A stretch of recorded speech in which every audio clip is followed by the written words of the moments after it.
Episode 11, Unraveling the Melody, Unveiling the Curse. I stared at the box in my father's hand, the source of the symphony radiating a palpable evil. Maggie and the crescendo clashed nearby, a horrifying spectacle of corrupted power. I was trapped.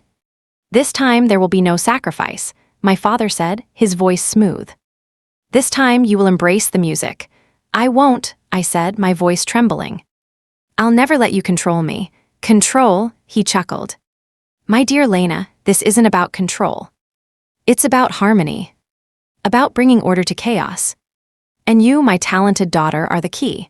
He stepped closer, the box radiating an intense heat. I could feel its influence already, a subtle pressure against my mind, a whisper promising power beyond my wildest dreams. "Don't do this, Dad," I pleaded. "Please stop. This isn't you. It is me, Lena," he said, his eyes gleaming. "The real me. The me I was always meant to be." He opened the box further, and a wave of energy slammed into me. My vision blurred, and I stumbled back, gasping for air. "What's happening to me?" I cried. "You're becoming one with the music," he said. "You're realizing your full potential." Images flashed through my mind, Ethan smiling, Maggie helping me, my mother singing. But they were all distorted, twisted, corrupted by the symphony's influence. "No," I said, shaking my head. "That's not real. That's not what I want. It is what you need," he said, his voice soothing. "Embrace it, Lena. Let the music guide you." He reached out to touch me, and I flinched away. "Don't touch me," I shouted. "Very well," he said, his smile fading. "Let's see how you like it when you have no choice." He closed his eyes, and the trees around us began to move, their branches twisting and contorting, forming a cage. "Dad, stop it," I cried. "Please don't do this." He ignored me, his face serene, his mind lost in the symphony. The trees closed in, trapping me in a prison of wood and leaves. "Now, Lena," he said, his voice echoing in my mind. "It's time to play your part." He raised his hand, and the symphony intensified, a wave of discordant notes crashing over me. My head throbbed, my vision blurred, and I felt myself losing control. "No," I whispered. "I won't let you," but it was too late. The symphony had taken hold. My thoughts were no longer my own. My body was no longer under my control. I felt myself moving, walking towards my father, my hand reaching out to take the box. "Good girl," he said, his voice filled with satisfaction. "You are finally embracing your destiny." I reached for the box, my fingers brushing against its surface. Then, a flicker of resistance. A memory. Ethan telling me to be strong. Maggie reminding me of my music. "No," I said, my voice barely audible. "I won't do it." My hand stopped, hovering inches from the box. My father frowned. "What's wrong, Lena?" he asked. "Why are you hesitating?" I can't," I stammered. "It's not me, it is you," he insisted. "It's the you were always meant to be." He tried to force my hand forward, but I resisted, fighting against the symphony's control. "No," I said, my voice growing stronger. "I am Lena. And I choose my own destiny." I wrenched my hand away from the box and took a step back, away from my father, away from the symphony. "You dare defy me," he roared, his face contorting with rage. He raised his hand, and the trees tightened their grip, crushing me in their embrace. "I will not be denied," he shouted. "You will become one with the music, whether you like it or not." The trees pressed closer, their branches cutting into my skin. I cried out in pain, but I refused to give in. I closed my eyes and focused on the memories that were still my own. Ethan smiling. Maggie helping me.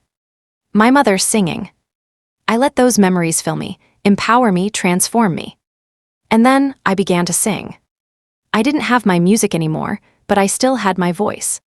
And I still had the memories of the melodies I had loved, the songs that had shaped me. I sang a lullaby my mother used to sing to me. I sang a folk song Ethan loved. I sang a melody I had composed myself before the symphony had taken hold. The trees faltered, their grip loosening. My father's face twisted with confusion. "What are you doing, Lena?" he asked, his voice trembling. "Why are you singing?" "I'm fighting back," I said, my voice filled with defiance. I'm reclaiming my music. I'm reclaiming myself. I sang louder, pouring all my energy, all my emotion into the melodies. The trees began to crumble, their twisted forms dissolving into dust. My father screamed, his voice filled with agony. No. This cannot be. You cannot defeat me, but it was too late. My music was too strong. It was breaking his hold on me, on this world. The trees vanished, leaving me standing alone in the stillness grove. My father staggered backwards, clutching his head. You haven't won, Lena, he said, his voice barely a whisper. This is just the beginning. He turned and ran, disappearing into the forest. I stood there, gasping for air, my body trembling. I had broken free from the symphony's control, but I knew that my father was still out there, planning his next move. And I was alone, without my music, without Ethan, without any idea of what to do next. Then I heard a voice. Lena. I spun around and saw Maggie standing nearby, her face pale but determined. Maggie, I cried, rushing to her side. You're alive, barely, she said, wincing in pain. That crescendo, it nearly finished me. I thought you were corrupted, I said. I was, she said. But something broke through. Your music, Lena. It reminded me of who I was. I don't have my music anymore, I said, my voice filled with despair. I sacrificed it. You sacrificed your talent, Maggie said. But you didn't sacrifice your heart. And that's what truly matters. She smiled, a weak but genuine smile. Besides, she said, I think I know a way to get your music back.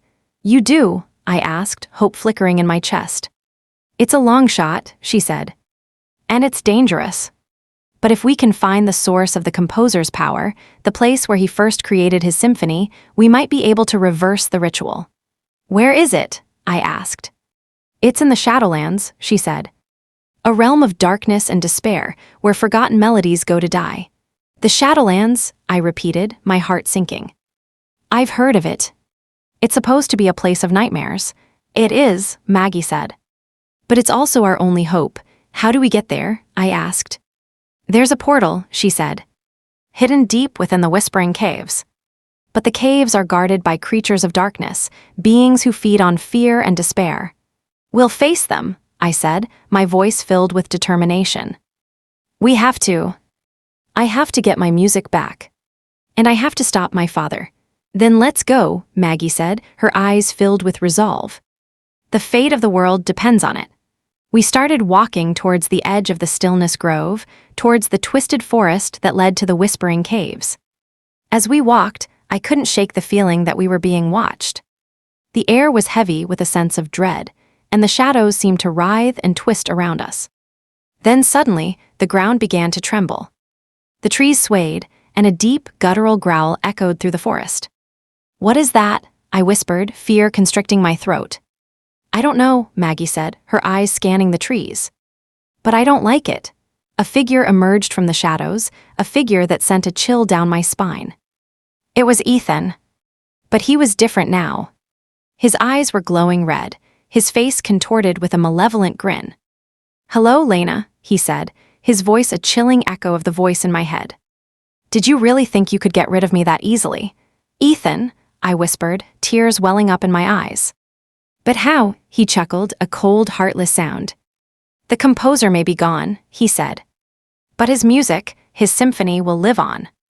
And I am its instrument. He raised his hand, and a group of figures emerged from the shadows, surrounding us. They were the citizens of Cadenza, but they were twisted and distorted, their faces contorted with rage.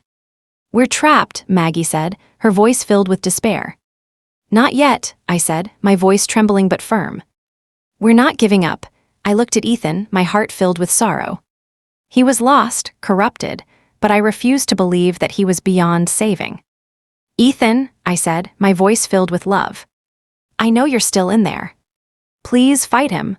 He hesitated, his eyes flickering with a hint of recognition. Then the red glow returned, and his face contorted with rage. It's too late for that, Lena, he said. I am the music now. And you will be silenced. He raised his hand, and the citizens of Cadenza lunged towards us, their eyes filled with hatred. Do you know what it's like to drown, Lena? To have everything you are ripped away. You will, Ethan advanced, his hand outstretched and ready to end me. And then I saw it. Behind him, partially obscured by the trees, a massive tear in reality was opening.